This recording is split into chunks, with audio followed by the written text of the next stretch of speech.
Hello, and you may have noticed that there have been a few changes. My phone's just gone off. I've changed my hair again, and this time I used directions. I used 4 colours. I used the poly pink at the bottom, which was like a light pastel-y pink, which it kind of is the same colour as it was before. I used, let's get this in order, the Peggy pink, which is the kind of darker pink. You can probably see, yeah, in there. That kind of slightly darker pink next to the pastel pink. Just said that one. Ugh.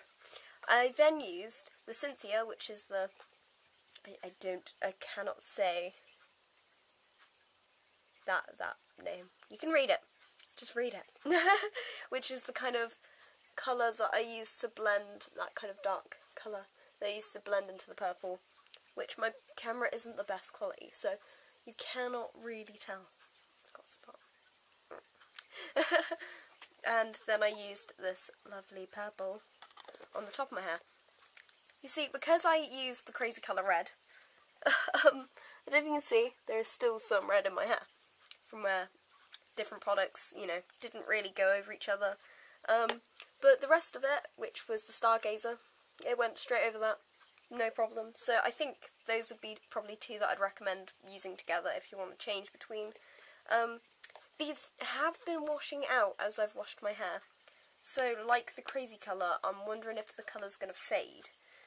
I've noticed that more and more of the red has come through, but because the purple's darker, it's stayed more.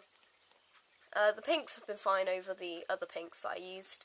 And yeah, I found them quite easy to use, quite easy to blend, to kind of get this kind of, I don't know if you can see, kind of, yeah, all of the colours down to the little light pastel-y bits at the end.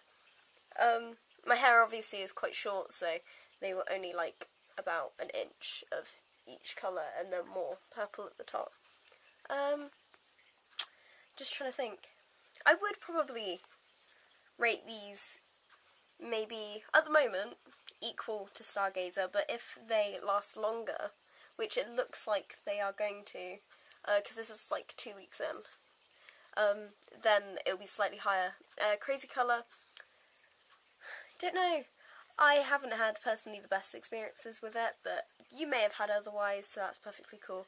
But I would put these both above that because of just how difficult it was to dye over and get rid of. You can see on my roots where the kind of red is still, where the light's bouncing off it, from where it's not gone, that really nice purple colour.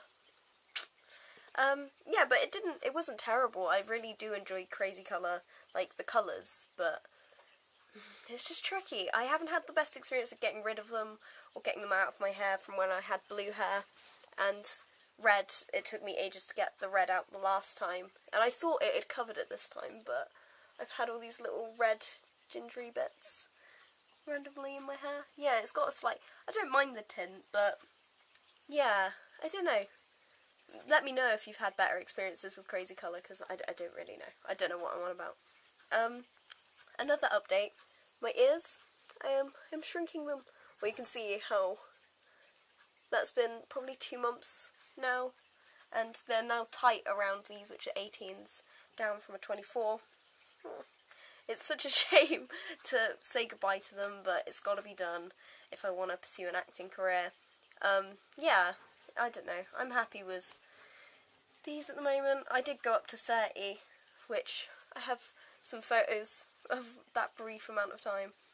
But yeah, it's such a shame to say goodbye, but it's got to be done. Another thing is, you're going to probably find this weird, but my piercing got pulled out. So, I've never, ever thought that, you know, it would really, I don't know, be as painless as it was. It was a skin diver, and the one above is a dermal, so it's a small one, like this one, and then that one's a big one there. And what happened is, basically it got pulled out. I had a bit of trouble when it was pierced, but I thought, you know, oh, it'll settle after a while. That one took a while to settle into my face. And I've had that one for 3 years now, 2, 3 years? 3 years, yeah. And those ones I've only had since probably the summer, so about 6 months. Yeah, about 6 months. I was just thinking like, I don't know. But yeah, I've had them for about 6 months. About 2-3 weeks ago, it got pulled out. And it's healed now, and I can get it re-pierced, but I'm going to wait a bit before I do that. But yeah, it was quite shocking. I thought it was going to be a lot more painful, but I guess because it was a diver and not a dermal. Dermals have the plates, divers are just a little round plate underneath the skin, that it didn't actually hurt too much. And yeah, let me know if you've had any experiences with that, because I was quite shocked to find out, like, oh, it's bleeding, it's not there, cannot find it, I've lost it. It's now no longer a part of me, and I'm really upset. But I can't wait to have it redone, and it looked good again, because now I've got a weird circular scar. Dunno.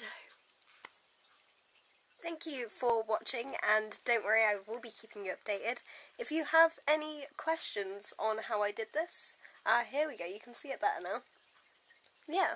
Sorry, I'm a bit ill, it makes it sound a bit. If you have any questions of how to do this, I'm happy to show you actually the way I top it up.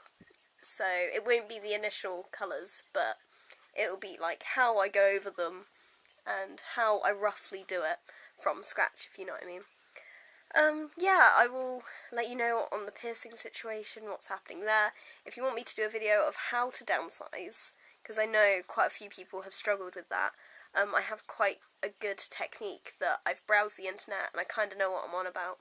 So just let me know, and I will, yeah, show you the process of both of these things. See you in the next video. Bye!